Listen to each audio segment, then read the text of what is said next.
Hello, my wonderful viewers. Good morning, good afternoon, good evening, wherever you are watching from. Welcome back to Spice Channel TV. The former Kaduna State Governor Nasir El-Rufai has raised concerns over the possibility of his arrest and detention. El-Rufai claimed to have heard rumors about his potential arrest, but stated that he has no intention of going into exile. He disclosed this while responding to a user and a staunch supporter regarding an alleged plot to arrest him and detain him. El-Rufai is currently in Egypt. He said he plans to return to Nigeria before February 20th, and he will spend more time in Nigeria than ever before. So this is El-Rufai daring those who have plans to possibly arrest or detain him. According to him, they have sent similar messages of intimidation and threats through many of his family, friends, and political associates because they want him to go on a self-imposed exile. But he said he's not going to do it. Silence is no longer golden, and inaction has never been an option. So the arrest, detention, and torture of perceived political enemies are nothing new in human affairs. He has been arrested and detained on several occasions in the past for expressing views about previous governments. So if they should arrest him today, it won't be a new thing. There is always a morning after the arrest or detention or torture, and political life continues. Everybody dies eventually. Nobody lives on this earth forever. So if they are trying to make him close his mouth, if they are trying to keep him shut, he won't do that. Guys, we all know that El-Rufai is currently involved in a face-off with the supporters of President Bola Ahmed Tinubu and some members of the All Progressive Congress. He recently accused the APC of lacking eternal democracy, citing the fact that the party organs have not met in the past 2 years. But going into exile is not an option for Nasir El-Rufai, because he's not going to do that. He's going to stay and fight. He's going to stay with his head on, and nothing will happen to him. So El-Rufai has drawn the battle line. This is El-Rufai practically drawing a battle line for Tinubu and his supporters to cross. Then he will show them his true character and what he is really made of. I know that some persons may say El-Rufai certainly has this coming because he has been doing all these things in the past. So this is like karma, paying him back for all the heinous things he has done in the past when he was a former governor, how he tended to shut people off, those that tries to speak against him. He has made several arrests of most of his critics, most people that have been criticizing him in the past. This is just karma. Karma is a bitch. Karma is dealing with El-Rufai the same way he dealt with other persons. Some may say El-Rufai is crying out now because he's not in Tinubu's cabal. He's not among the ruling party members. He's not having his own share of the national cake.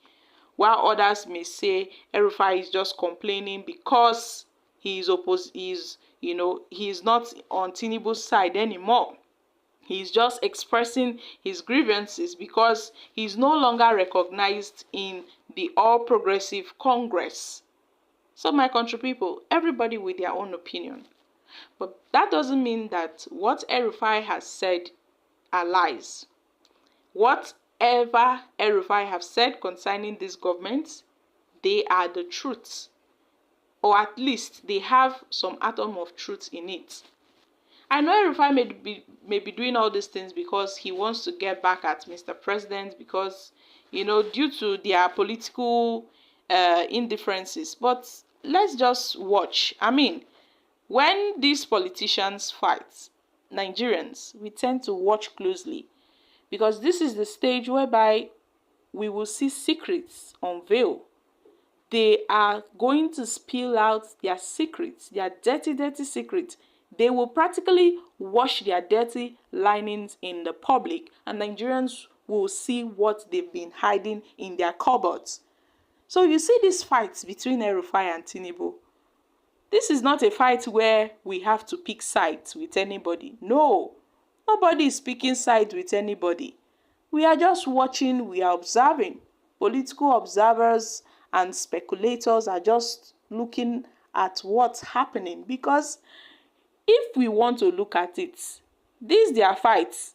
They are not fighting on behalf of Nigerians. So no, they are just fighting for themselves.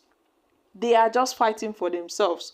On Monday, El-Rufai accused some staunch supporters of Tinubu of betrayal, alleging that he stood firm to ensure the APC shifted its presidential ticket to the south. But at the end of the day, they betrayed him.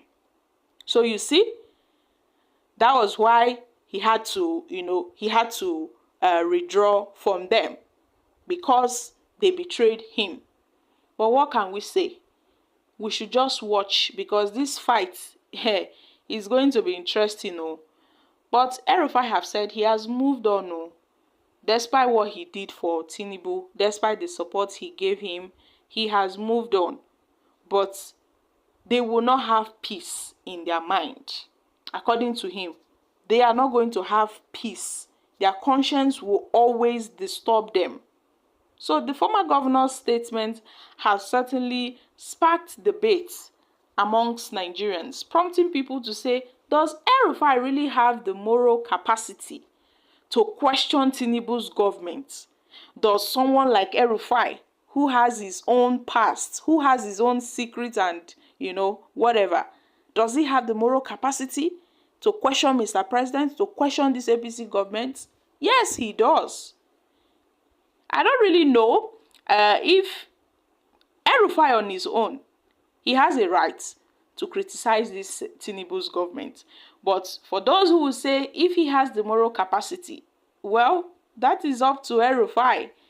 El-Rufai has his own past. El-Rufai has things he has done in the past. But that doesn't mean when he sees bad, he will not say it is good. Yes, we know say body they pepper everybody this time around. The North are crying. They are raging against Tinubu. This 2027 is going to be a tough one. And they are raging against Tinubu not because they have Nigeria's interest at heart, but because of their own personal interest. So let's just watch how this fight will play out. At the end of the day, let the best man win. Nigerians are just here to observe what's going on. Nobody's picking sides with anybody. Let the drama continue. So guys, what are your thoughts on this? I'm dropping here.